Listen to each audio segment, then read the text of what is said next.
Take a moment and imagine a quiet evening in America, the kind where the news is full of politics, inflation, and distant wars. Then, without warning, a decades-old sealed document is pulled out of storage at a research facility in Virginia. It is not a military report. It is not a medical file. It is not a forgotten government memo. It is the handwritten notebook of a controversial Western mystic named Elias Ward, a man once dismissed by many and feared by others because too many of his warnings seemed to come true. The final pages of that notebook do not speak about the past. They point to one specific year, 2026. And what makes the file disturbing is not just the date. It is the name Ward gave to the coming disaster, the Black Storm. Not a hurricane, not a wildfire, not a tornado, not a flood in the ordinary sense Americans see every year on weather reports. Ward described it as something far stranger, a convergence of environmental pressure, social collapse, psychological instability, and what he believed was a dark spiritual residue building for years beneath the surface of modern civilization. If that sounds abstract, think of it this way.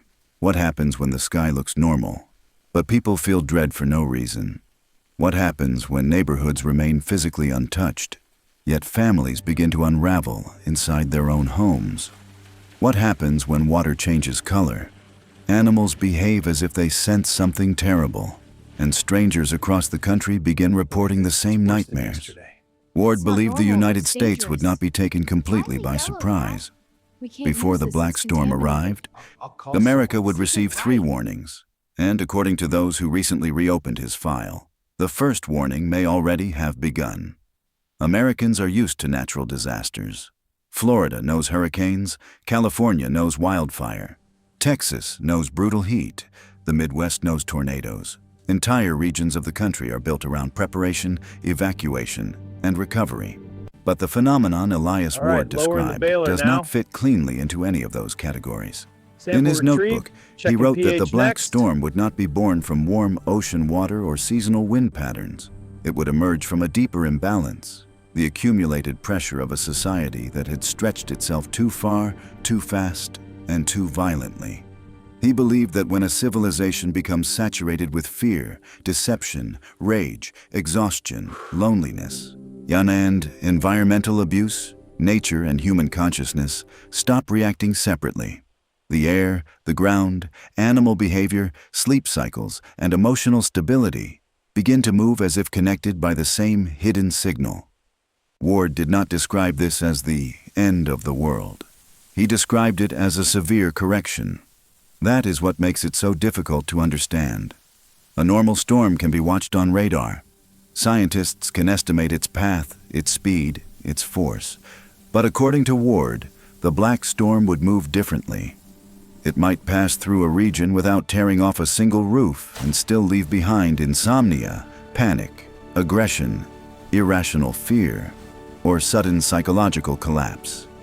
Picture a quiet town in Ohio, or a suburb outside Nashville, or a residential street in Arizona. The weather is calm. The sky is open. There is no tornado siren, no flood warning, no emergency alert. Yet people begin to feel pressure in the chest.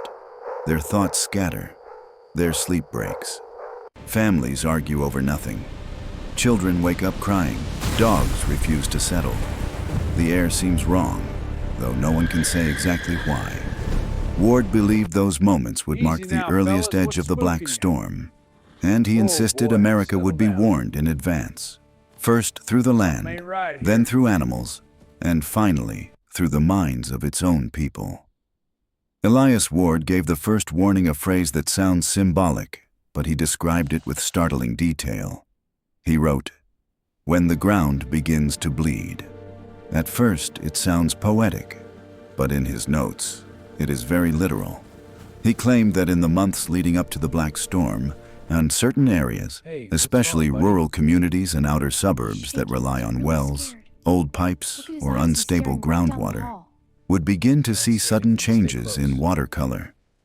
Not bright red like a horror film, more like rusted red, brownish crimson, clouded red water that looks wrong the moment it fills a bucket or runs from a tap. Scientists might call it iron contamination, algae bloom, runoff, mineral displacement, pipe corrosion, or localized environmental stress. Ward did not reject those explanations. He believed they were part of the mechanism, but he argued that when such events occur alongside unusual sky colors, especially a bruised violet haze at dawn or dusk, they should not be dismissed too quickly. In his interpretation, these were signs that the underlying equilibrium between Earth, atmosphere, and life force was beginning to fracture. In the American context, that is not difficult to imagine. A family in Kentucky wakes up to discolored well water. A farm outside Missouri notices the same thing within days. A homeowner in Arkansas posts a photo online, assuming it is an isolated plumbing issue. Then another town sees it, then another. The images spread. People debate. Some laugh it off. Others feel an instinctive fear. Ward believed that when the Earth appears to bleed, it is signaling pressure below the surface. Geological, environmental, and symbolic at once. He warned that areas where this sign appears could be at heightened risk for sinkholes, groundwater failure, soil instability, infrastructure collapse, or wider regional stress that rapidly becomes social panic. And he insisted this would only be the beginning, because the second warning would not come from the ground. It would come from the creatures living closest to us. Even people who do not believe in omens understand one thing. Animals often sense danger before humans do. Dogs react before earthquakes. Birds shift before storms. Horses become restless before pressure changes. Wildlife moves early when something in the environment turns hostile. That much is not mystical. It is observation. But Elias Ward described something stranger than ordinary animal sensitivity. He wrote about reversed instinct. Ants no longer moving upward to avoid flooding, but driving downward into cracks and gaps as if sheltering from something above. Birds lifting from power lines in sudden disordered bursts during calm weather. Like dogs in separate neighborhoods howling at the same hour without any visible trigger. Livestock refusing familiar spaces. Pets trembling in rooms that had always felt safe before. Put that into an American setting. A suburban block in Pennsylvania. A ranch in Kansas. A quiet town in Louisiana. Nothing dramatic happens during the day. But after dark, the dogs begin. Not barking at strangers. Not sharp warning sounds. Long, mournful howls that unsettle entire streets. Horses kick their stalls. Birds scatter before sunrise for no apparent reason. Ants seal off their colonies or disappear into foundation cracks. Ward believed animals were reacting not merely to weather, but to a shift in the field around them. Something atmospheric, magnetic, energetic, or otherwise beyond ordinary human perception. In modern terms, one could frame this as sensitivity to subtle environmental signals, electrical change, pressure instability, micro vibrations, altered electromagnetic conditions, or invisible precursors to broader disruption. Ward, however, believed animals would be doing more than sensing change. He believed they would be trying to avoid it. That is what made the sign so serious in his view. If animals start abandoning normal survival logic, then the threat they are reacting to is not routine. It is unfamiliar enough to override instincts shaped over generations. Ward wrote that once this pattern began appearing in multiple places across America, the interval between warning and impact would shorten sharply, and then the third sign would arrive. Not in the sky, not in the ground, not in the behavior of animals, but inside the sleeping mind of the nation itself. Many Americans who trust science have still had the same unsettling experience at least once, waking suddenly between 3 and 5 in the morning with an inexplicable sense that something is wrong. Elias Ward paid special attention to that window of time. He wrote that before the black storm fully emerged, large numbers of people across the country would begin having the same kind of dream, not identical in every image, but deeply similar in structure and emotional weight. They would dream of skies collapsing, of cities under red light, of water rising to windows, of highways filled with flight and confusion, of smoke swallowing the horizon, of running without knowing what they were trying to escape. The disturbing part was not merely the content. It was the repetition across strangers: a woman in Arizona, a truck driver in Iowa, a college student in New York, a veteran in Georgia. They do not know one another. They do not live in the same climate, politics, or social world.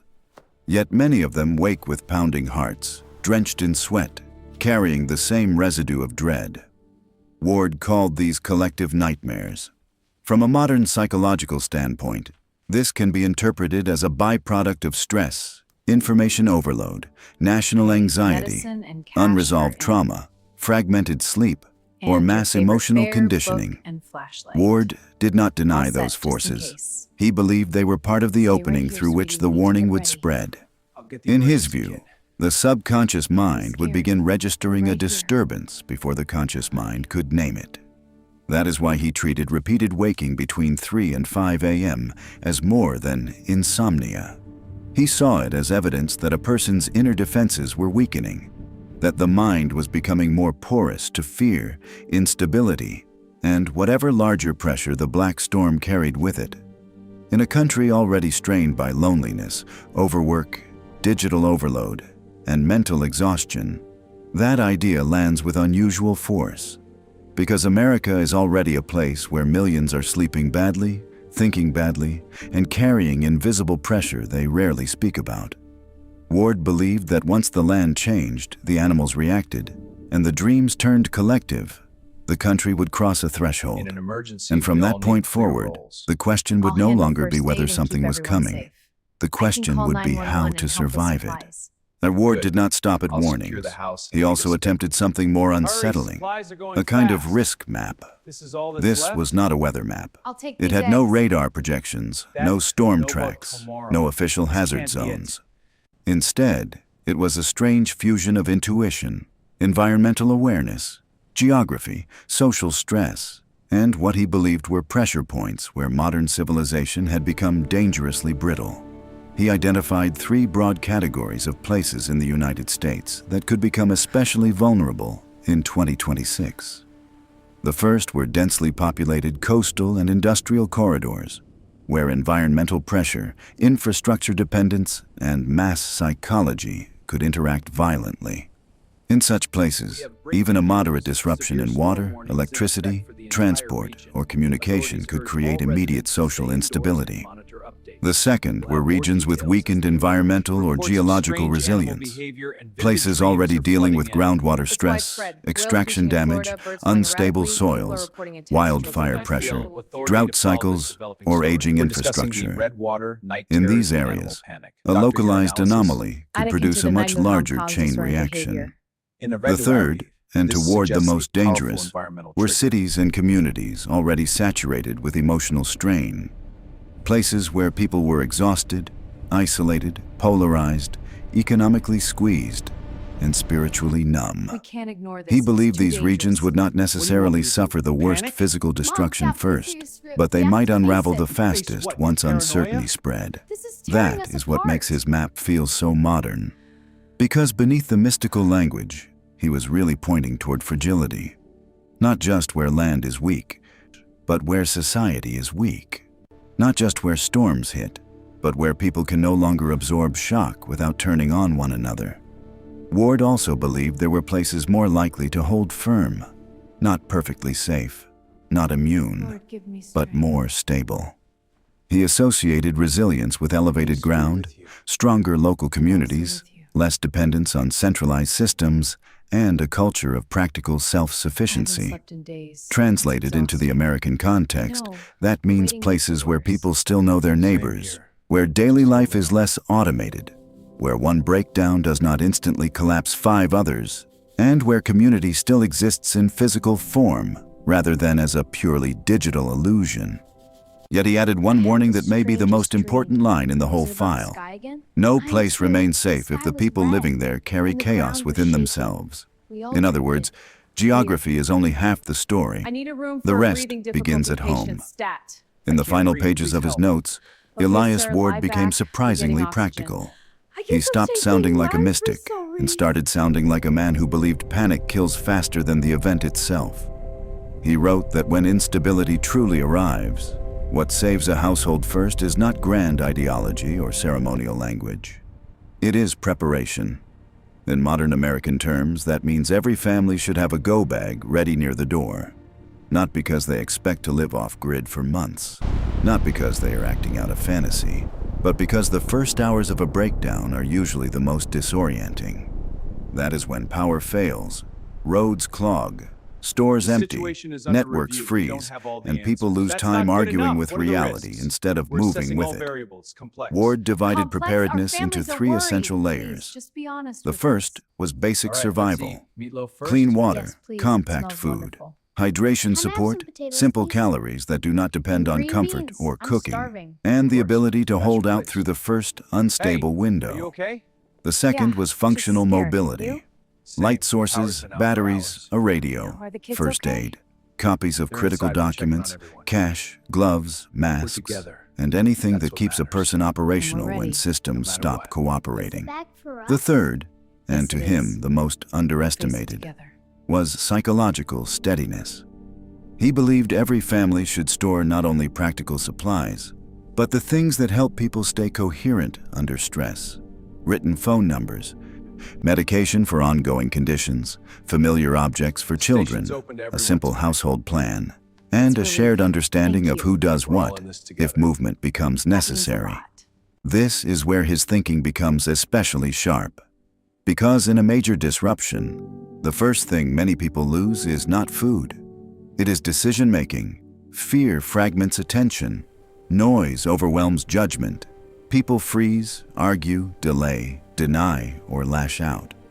Ward believed the families most likely to endure would not necessarily be the richest or the most heavily equipped. They would be the ones who had already accepted that comfort is fragile and that calm must be built before it is needed. To him, survival was never just about supplies.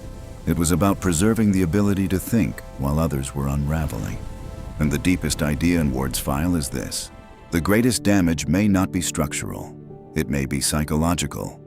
America can survive hurricanes. It can survive wildfires, blackouts, tornadoes, and even severe economic shocks.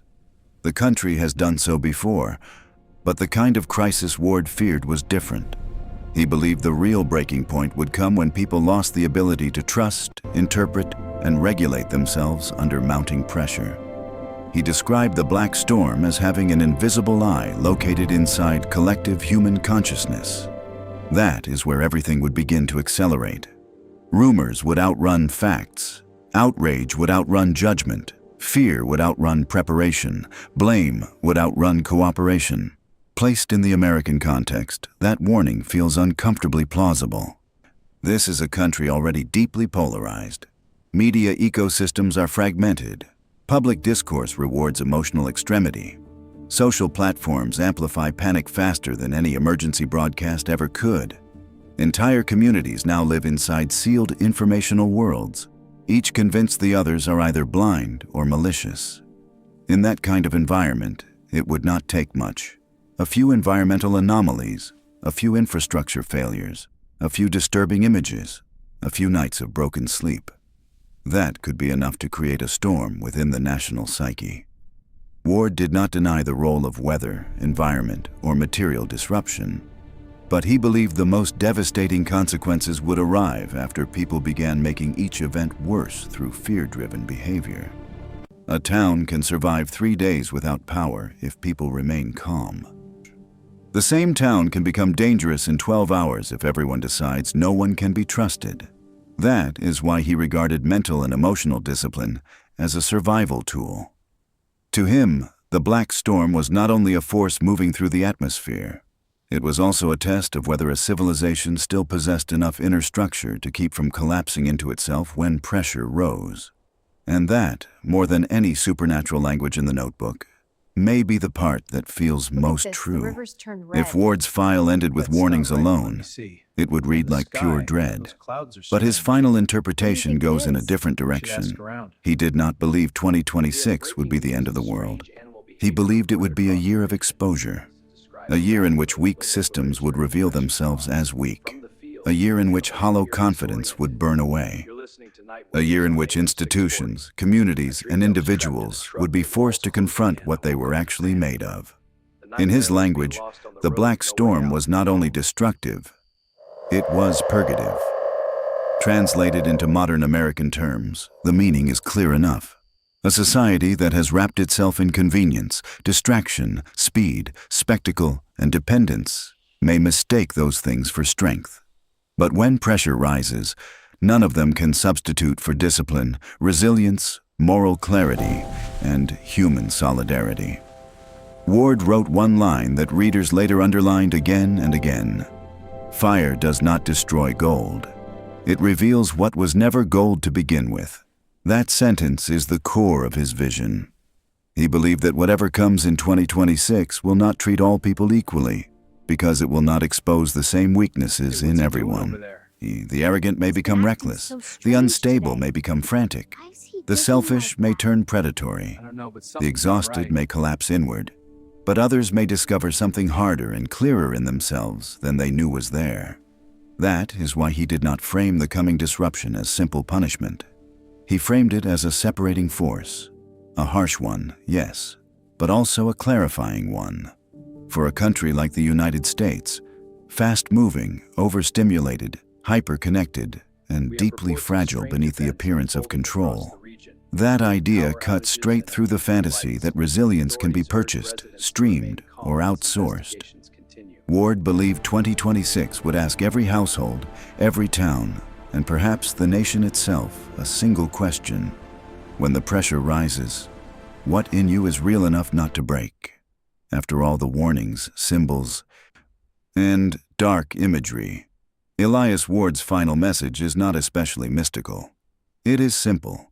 The thing that may save an American family in 2026 is not only stockpiled food, not only generators, not only emergency cash, not only medicine, bottled water, or a full gas tank. It is also the ability to remain human under pressure. A family may not be wealthy. It may not live in the ideal location. It may not predict every risk correctly. But if that family still talks honestly, still knows who needs what, still has a plan, still remembers how to stay close without turning on itself, then it already possesses something far more valuable than appearances suggest. Right. Ward believed And the water households containers. most You think likely it's to that bad? endure would be the ones that refused to let fear become their organizing principle. Two. They would know who grabs the documents, who checks on the children, who handles medication, who drives, who contacts relatives, who keeps everyone steady when panic begins to spread. That is what he meant by preparedness. Not paranoia, not fantasy, not theater. Preparedness as a form of dignity. In the end, the Black Storm, whether understood as prophecy, metaphor, look, it goes through environmental hilly terrain. Does it crisis, safe? or psychological warning, Let's check for leaves construction. America with one Okay, enduring this alternate question. route looks safer. When everything around you begins to shake, can you keep from shaking apart inside? That may be the true subject of the file found in Virginia. Not disaster itself, but character under pressure. And perhaps that is why the notebook remained sealed for so long. Because the most frightening warning was never about the storm. It was about what the storm would reveal.